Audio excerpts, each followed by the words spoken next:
Betul, berawal dari putusan pengadilan yang menjungkirbalikkan logika publik, kemudian muncul dugaan suap. Suap itu selalu melibatkan beberapa pihak, terutama hakim, panitera, advokat, dan pihak berperkara. Mafia peradilan itu tidak pernah jalan sendiri, selalu bersama-sama. Nah, dalam kasus sawit ini sudah ditetapkan 8 tersangka, 4 orang hakim, 2 advokat, 1 panitera, dan 1 lagi legal korporasi.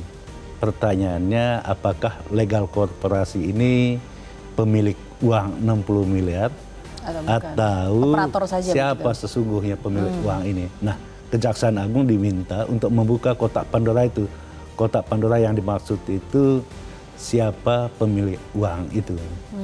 Apakah pertanyaannya adalah banyak kasus-kasus besar yang sudah diungkap. Nah, kita selalu bicara tentang kotak Pandora. Untuk kasus ini menurut catatan media Indonesia seperti apa? Mungkinkah kotak Pandora ini akan dibuka dan tidak menguap lagi seperti kasus-kasus sebelumnya? Ya, memang kritik besar terhadap Kejaksaan Agung. Di satu sisi ada apresiasi yang begitu besar dari masyarakat karena Kejaksaan Agung itu ternyata lebih lincah ya, lebih lihai dari KPK di dalam menangani kasus-kasus korupsi. Korupsi-korupsi besar di Republik ini selalu diungkap di Gedung Bundar, Kejaksaan Agung.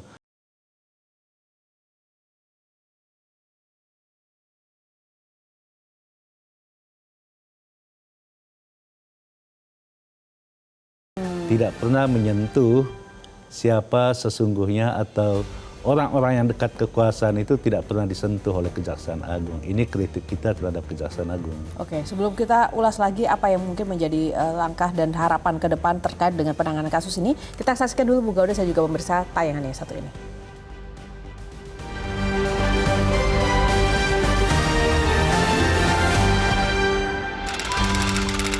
Kotak Pandora korupsi sawit.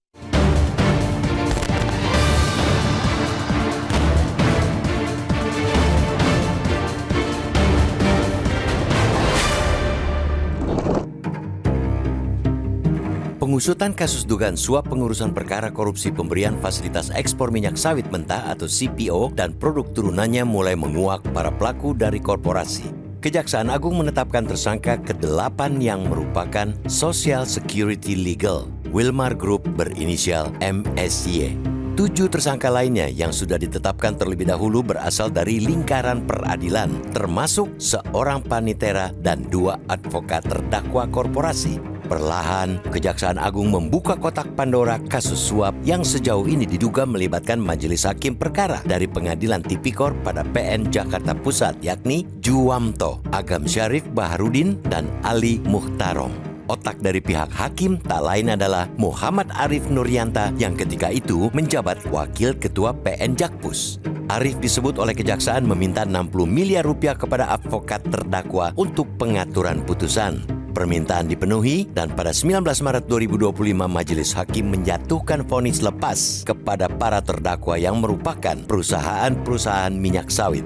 Perusahaan-perusahaan tersebut bagian dari Wilmar Group, Musim Mas Group, dan Permata Hijau Group. Sulit dipercaya bila pihak korporasi yang terlibat hanya salah seorang anggota manajemen, apalagi hanya dari satu grup perusahaan yakni Wilmar. Sangat masuk akal bila keputusan memberi suap datang dari manajemen tingkat atas atau bahkan pucuk pimpinan. Malah keputusan seperti itu bisa dianggap sebagai langkah korporasi. Bila demikian, korporasinya pun semestinya turut menjadi tersangka. Indonesia Corruption Watch atau ICW menilai kasus suap itu menunjukkan cengkeraman oligarki dalam proses penegakan hukum. Tata kelola industri sawit yang buruk dimanfaatkan oligarki untuk memburu rente. Mereka disebut ICW dapat memengaruhi kebijakan pemerintah dalam ekspor CPO. Berdasarkan temuan Kejaksaan Agung dalam perkara korupsi pemberian fasilitas ekspor, memang ada indikasi kebijakan-kebijakan yang menguntungkan produsen minyak sawit yang merupakan bahan baku minyak goreng. Akibatnya, produsen lebih memilih mengekspor minyak sawit di tengah kelangkaan minyak goreng di tanah air pada 2022. Peristiwa kelangkaan bahan pokok itu sangat tidak wajar karena Indonesia merupakan produsen terbesar minyak sawit dunia. Oligarki tergiur cuan oleh tingginya permintaan minyak nabati dunia untuk bahan baku energi pada awal perang Rusia-Ukraina. Kini diketahui, rupanya bukan hanya memanfaatkan kebijakan pemerintah, oligarki juga kedapatan mendikte penegakan hukum lewat suap. Kita berharap Kejaksaan Agung tidak masuk angin memproses kasus suap vonis lepas perkara korupsi minyak goreng. Penegak hukum harus memastikan bahwa isi kotak Pandora terungkap sampai ke aktor utama korupsi. Jangan berhenti di tengah jalan. Publik juga perlu ikut mengawal, bukan hanya kasus suap putusan pengadilan, melainkan juga perkara induknya, yakni korupsi pemberian fasilitas ekspor CPO. Kejagung sudah melayangkan memori kasasi ke Mahkamah Agung atau MA atas vonis lepas yang dijatuhkan para hakim cacat moral tersebut. Mestinya tidak ada pilihan lain bagi MA selain mengabulkan kasasi Kejagung. MA harus menunjukkan bahwa masih banyak hakim yang menjunjung integritas. Namun, MA juga tidak boleh menafikan semakin kuatnya indikasi cengkeraman mafia peradilan dalam proses penegakan hukum di tanah air. Sampai saat ini, publik masih menunggu aksi nyata dan ketegasan MA membersihkan peradilan dari para hakim dan panitera korup. Tanpa itu, jangan bermimpi keadilan benar-benar tegak di negeri ini.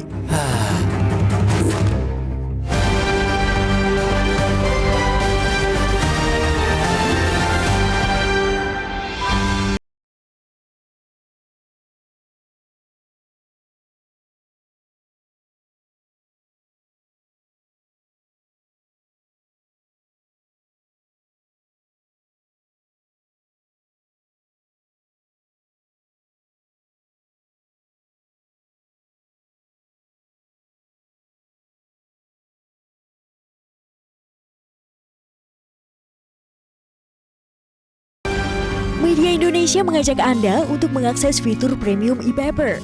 Dengan sajian konten berbasis intelektual dan meneguhkan kebangsaan, Media Indonesia tampil dengan lebih dinamis melalui e-paper Media Indonesia yang dapat Anda akses kapan saja, di mana saja.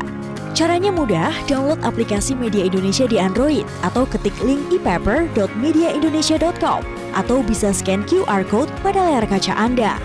Klik tab e-paper di bagian samping layar tablet Anda, daftarkan data diri, serta pilih paket berlangganan e-paper Media Indonesia sesuai dengan kebutuhan Anda. Nikmati juga bonus spesial tambahan 4 halaman rubrik fokus setiap hari. Semua bisa Anda dapatkan hanya di e-paper Media Indonesia.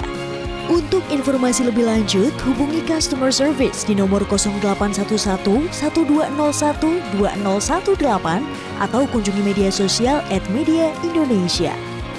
Media Indonesia, referensi bangsa.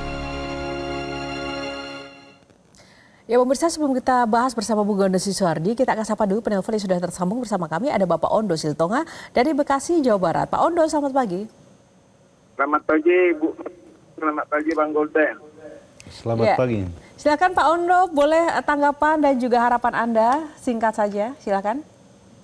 Ya, saya itu sangat berharap agar ini diusut tuntas. Jadi tidak hanya terhadap 8 orang. Orang ke-8 itu hanya social security legal. Dia tidak mungkin ya berkepentingan untuk membayar 60M. Pasti ada yang nyuruh, pasti ada perintah. Dan perintah itu apakah dari Wilmar Group, apa dari Permata, atau dari Musim Mas Group. Karena setelah dituntut untuk ganti rugi oleh Jaksa Agung, Wilmar Group itu 11T lebih.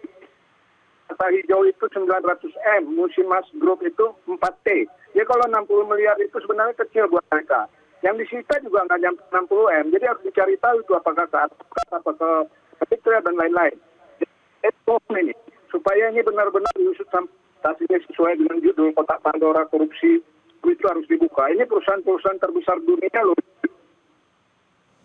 Jangan masukkan saya sampai kepada 8 orang. Rakyat menunggu. Demikian, terima kasih. Ya. Baik, terima kasih Pak Ondo Siltonga.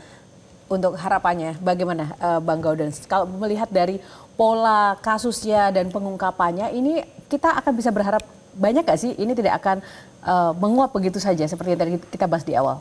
Ya berharap sih harus tetap ya, karena itu kita harus mendorong dan terus-menerus mengingatkan Kejaksaan Agung supaya tidak berhenti pada 8 orang itu. Harus dicari siapa pemilik dananya. Kita ketahui di dalam putusan itu kan putusan lepas ya. Putusan lepas itu artinya dakwaannya itu terpenuhi, tetapi dinyatakan bukan sebagai pidana. dan 3 perusahaan itu diminta untuk mengatasi kerugian negara itu antara 900 miliar sampai 11 miliar ya, ada yang 4 triliun sampai 11 triliun gitu. Itu artinya tidak mungkin seorang staf legal pemilik uang 60 miliar itu. Itu artinya Kejaksaan Agung masih harus bekerja keras dan kita yakin sekali kali ini Kejaksaan Agung tidak akan berhenti walaupun siapapun di balik itu harus diusut tuntas. Nah, di catatan media Indonesia ini juga menarik. Indonesia Corruption Watch menilai kasus suap itu menunjukkan cengkeraman oligarki dalam proses penegakan hukum. Cengkeraman oligarki ini kan menjadi seperti masalah lama ya, ada beberapa kasus suap yang terjadi di negeri ini yang membuat akhirnya kan menguap. Sejauh mana sebenarnya dorongan yang tadi Bang Gaudens itu sampaikan ini bisa benar-benar tajam begitu, tidak kemudian tumpul pada akhirnya? Ya, kita melihat pola mafia peradilan itu kan sama dari kasus ke kasus. Sama seperti kasus hakim yang ditangkap di Surabaya ya. Itu kan kasusnya sama. Ada hakim, ada panitera, ada advokat, dan ada penyandang dana. Di dalam kasus sawit ini belum diketahui siapa penyandang dananya, tetapi dari perusahaan sudah ada staf legal yang dijadikan tersangka. Pertanyaannya atau kotak Pandora yang harus dibuka itu, penyandang dana 60 miliar itu siapa? Apa dibagi kepada 3 perusahaan itu dibagi sama rata atau hanya salah satu perusahaan yang dituntut untuk mengganti rugi 11 triliun itu. Ini kan belum diketahui persis gitu. Oke, selain mendorong Kejaksaan Agung juga agar terus bisa menjadi motor utama untuk mengungkapkan kasus, tapi bagaimana juga nanti peran MA untuk juga bisa menertibkan fenomena hakim-hakim yang ternyata banyak yang tidak berintegritas dalam menjalankan tugasnya untuk menangani kasus-kasus. Kita akan jeda dulu Bang Gaudens, sesaat lagi kami akan kembali.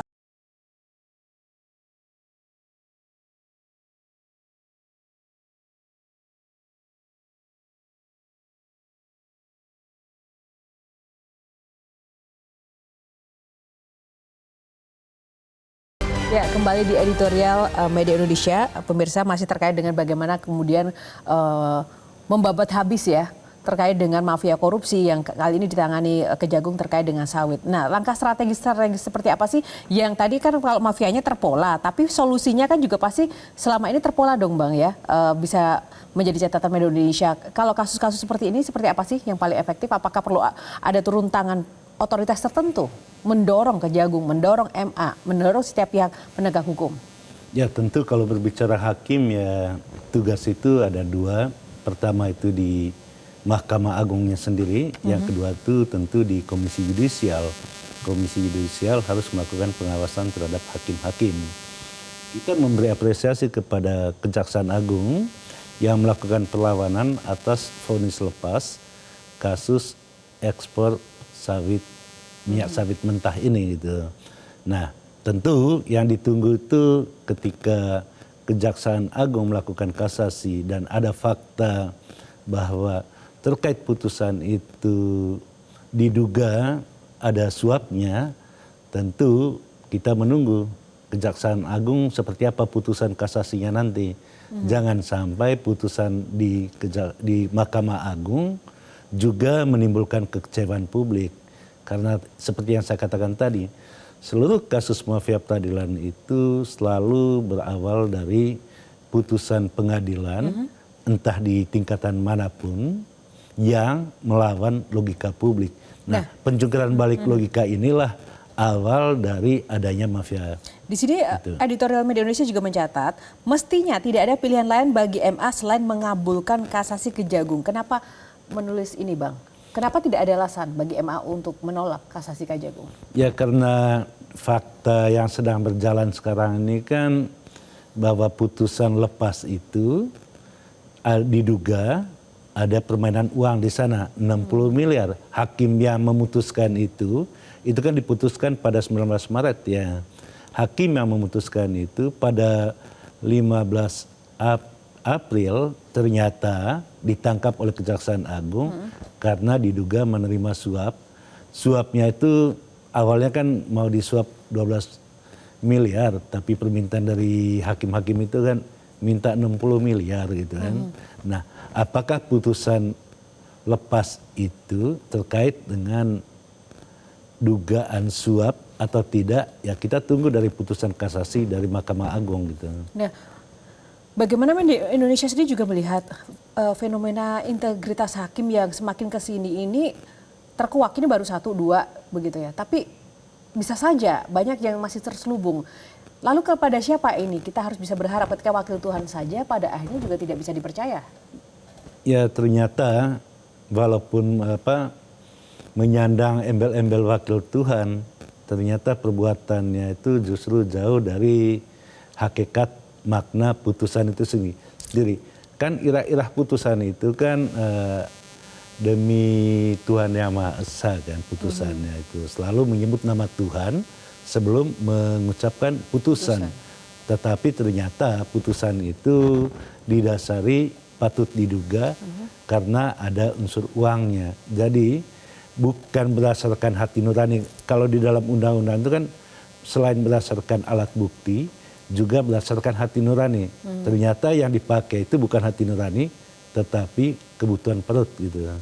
Kembali kepada kebutuhan perut. Ya. Bukan masalah kebutuhan perut, Bang. Kebutuhan perut mungkin bisa sudah terkondisikan, tapi mentalitas korup itu juga ya tergantung. justru itu mentalitas korup itu karena orang tidak lagi menggunakan logikanya, tetapi kebutuhan perut yang dia disandra oleh kebutuhan perutnya sendiri. Gitu. Oke, baik. Kita akan tunggu Bang Gaudes penanganan dari kasus ini. Yang pasti kita media Indonesia khususnya juga siap mengawal ya, agar Ya, tadi harus dikawal, tidak menguap lagi nanti seperti apa kasus yang sudah ditangani Kejaksaan Agung dan juga keputusan MA nanti terkait dengan kasus ini. Dan sekian dulu pemirsa editorial kali ini, kita berharap bahwa Mahkamah Agung harus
Jelajahi cara baru mendapatkan informasi. Download Metro TV Extend sekarang.